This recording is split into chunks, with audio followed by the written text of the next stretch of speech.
రేపు వైకుంఠ ఏకాదశి, ఎల్లుండి ద్వాదశి సందర్భంగా శ్రీవారి దర్శనానికి టీటీడీ భారీ ఏర్పాట్లు చేసింది. ఇవాళ అర్ధరాత్రి 1 గంట నుంచి వైకుంఠ ద్వారాలు తెరుచుకోనున్నాయి. రేపు, ఎల్లుండి 2 రోజుల పాటు వైకుంఠ దర్శనానికి భక్తులను అనుమతిస్తారు. వీఐపీల కోసం పద్మావతి, ఎంబసీ ప్రాంతంలోని గదులను బ్లాక్ చేశారు టీటీడీ అధికారులు.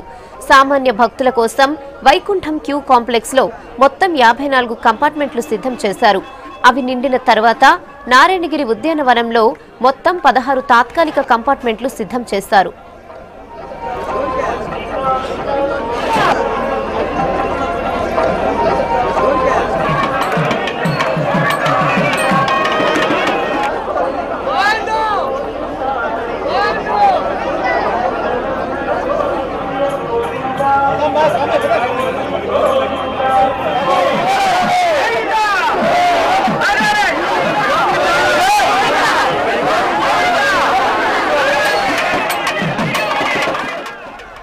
వైకుంఠ ఏకాదశి పర్వదినం సందర్భంగా రేపు శ్రీవారి స్వర్ణ రథోత్సవం నిర్వహించనున్నారు.